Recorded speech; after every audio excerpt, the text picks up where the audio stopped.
Bonjour tout le monde, j'espère que ça va bien. Alors aujourd'hui, je veux vous parler des 7 habitudes des gens efficaces et donc c'est tiré du livre de Stephen R. Covey qui est une référence vraiment dans le domaine du time management, la croissance personnelle.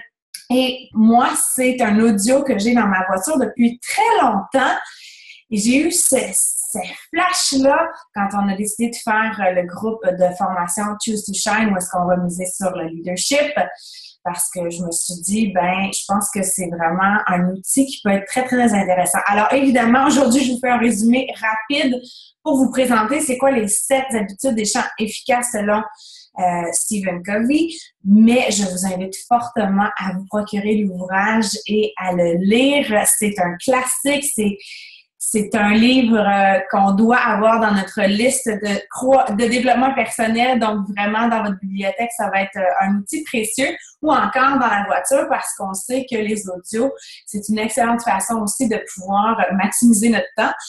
On arrive à pouvoir lire plusieurs livres rapidement.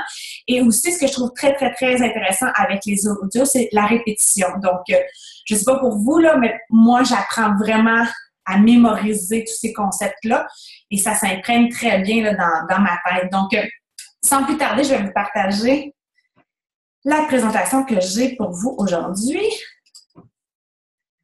Donc, voilà, preset. OK, donc les 7 habitudes des gens efficaces. En anglais, c'est le 7 Habits of Highly Effective People. J'essaie d'arranger mon écran ici pour qu'on puisse me voir, pour qu'on puisse voir la présentation comme il faut. Voilà. Donc, on y va.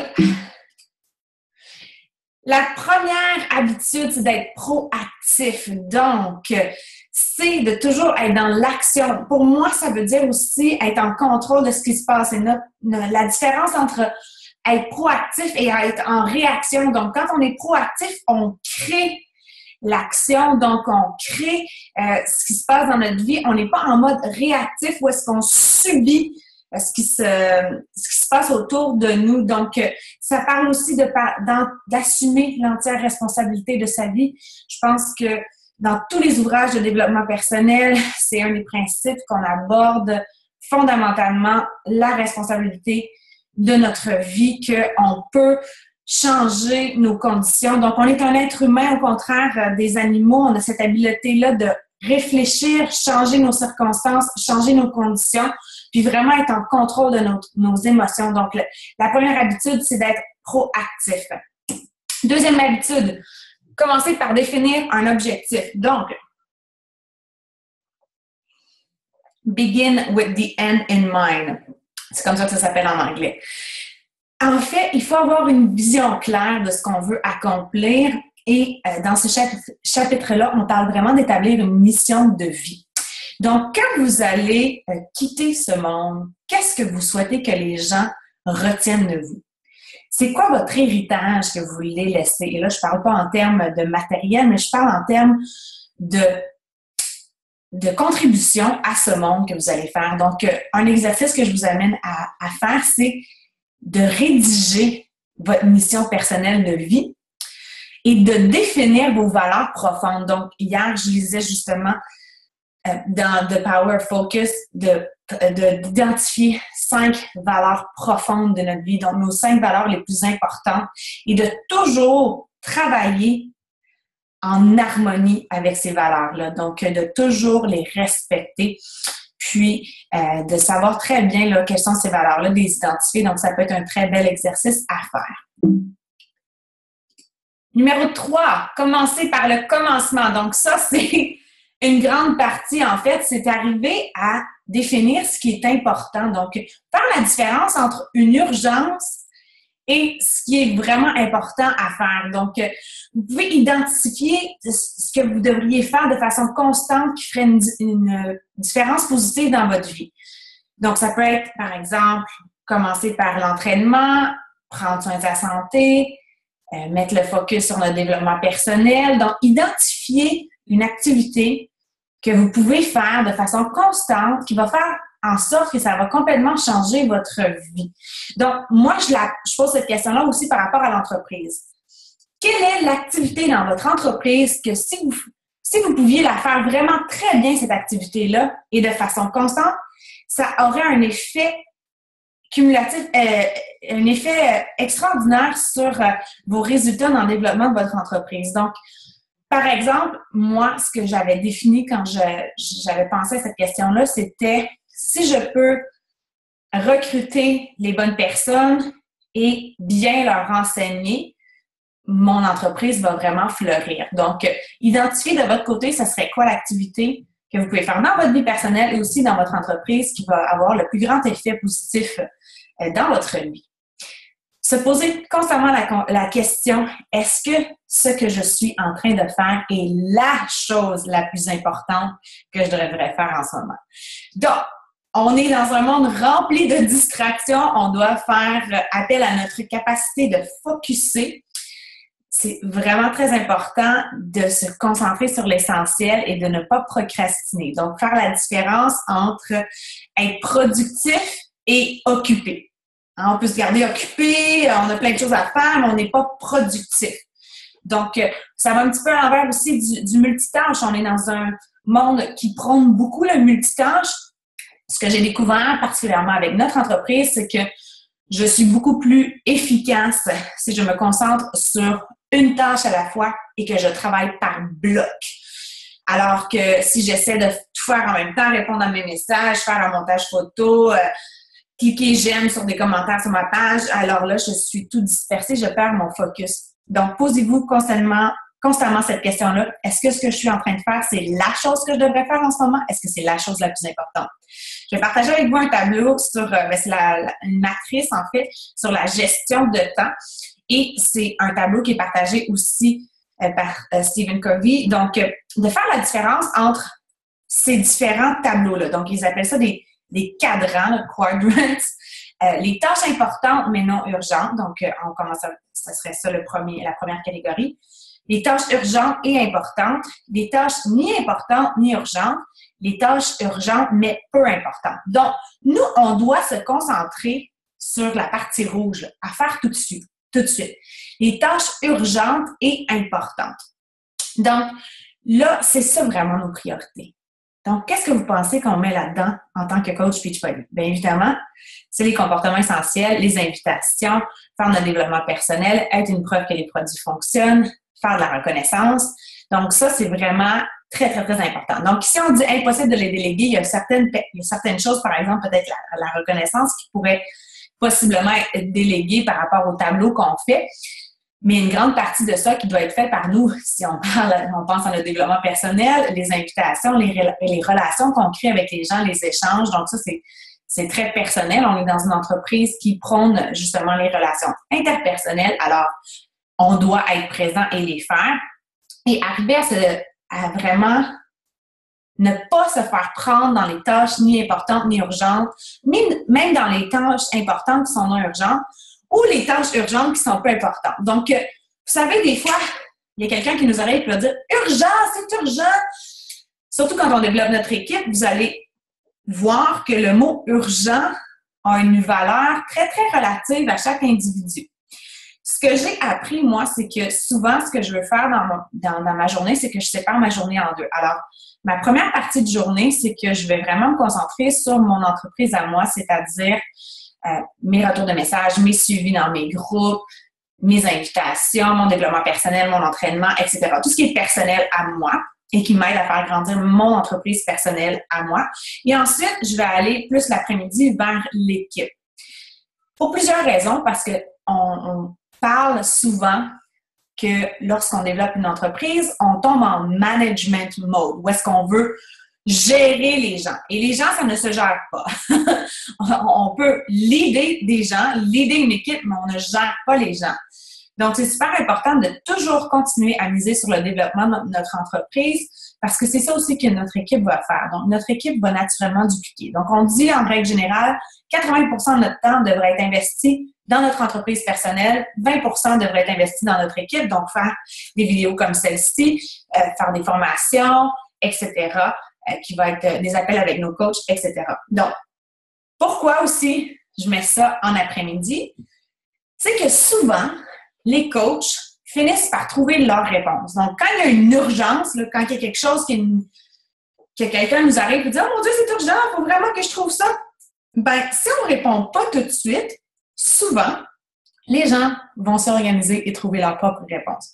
Ça fait en sorte que les coachs vont aussi développer leur autonomie et apprendre à se débrouiller. Donc, évidemment, oui, on veut offrir un soutien, oui, on veut être présent, mais je pense aussi de montrer qu'on a un horaire, qu'on respecte notre horaire et qu'on n'est pas constamment en train de répondre à nos messages et dans notre boîte de réception. Je pense que ça montre aussi une belle façon de faire, d'être efficace.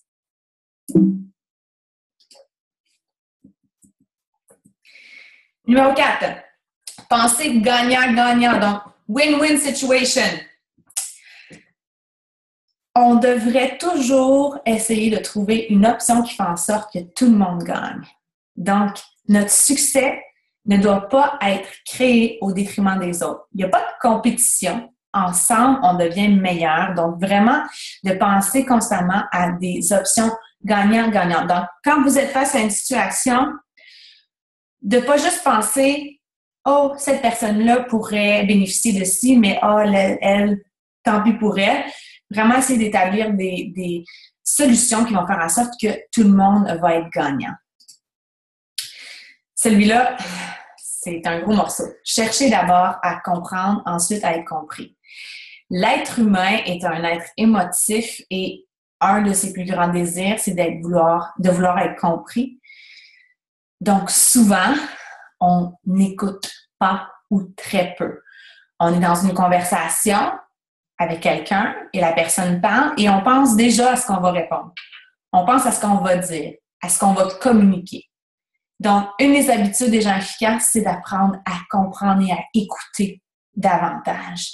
Puis je pense que dans notre environnement, c'est encore plus important, surtout parce qu'on veut aller cibler les besoins des gens. Donc, quand vous faites face à une situation, essayez d'être empathique puis de vous mettre à la place des autres, de vous détacher un petit peu des émotions puis d'essayer de comprendre avant de vous faire valoir votre point. De toujours vous dire, OK, qu'est-ce qui se passe?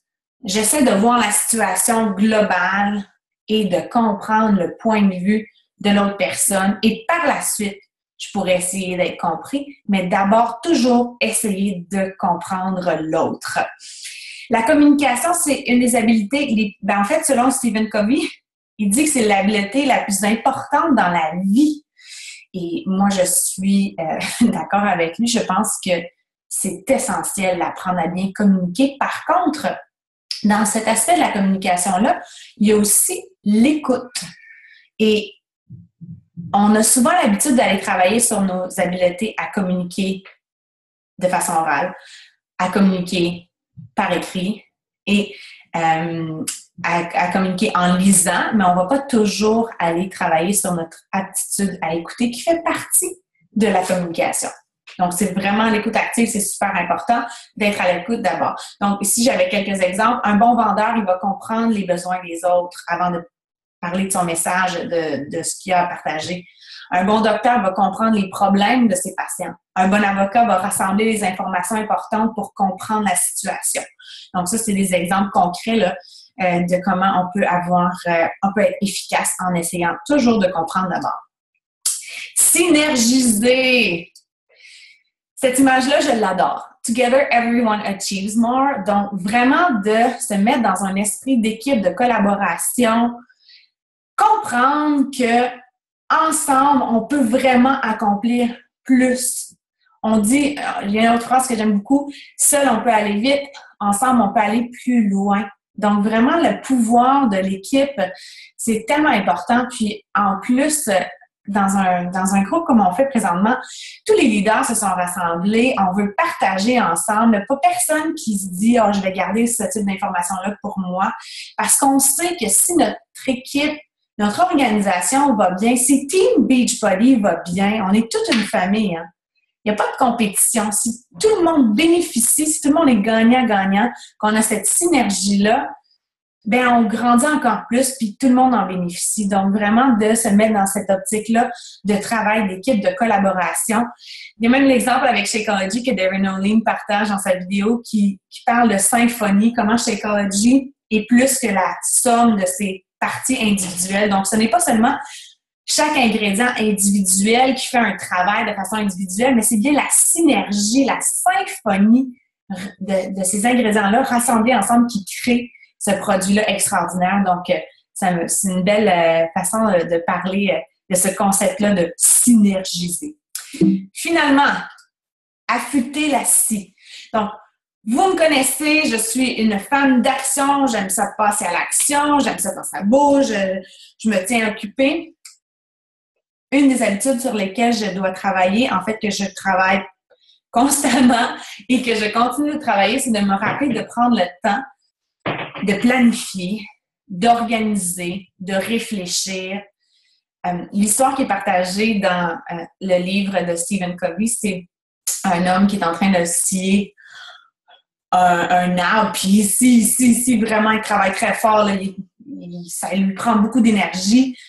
Et puis là, il y a quelqu'un qui arrive et dit « Mon Dieu, qu'est-ce que tu fais? » « Ben, je suis en train de scier un arbre. » Il dit « Ben, tu devrais peut-être prendre le temps d'affûter ta scie. » Il dit « Non, je suis bien trop occupée à scier. » Donc, c'est la même chose qu'affûter son couteau avant de cuisiner. Quand on prend le temps de l'affûter, ben, après ça, quand on va faire notre préparation, on va être plus efficace. Donc, de prendre ce temps-là à la fin de la journée, au début de la journée, à la fin de la semaine, à la fin du mois, après un quart d'année, après la fin d'année, de prendre le temps de réfléchir, de voir qu'est-ce qui s'est bien passé, qu'est-ce qui s'est moins bien passé, sur quoi on veut travailler, comment on peut affûter notre scie pour que le futur soit encore plus efficace. Donc, les différentes sphères de notre vie sur lesquelles on peut travailler, la sphère physique, donc de faire du sport, l'activité, comment on peut améliorer notre santé, prendre soin de notre corps, spirituel, donc la méditation, des lectures spirituelles qui vont alimenter notre âme finalement, donc vraiment de se nourrir à ce niveau-là.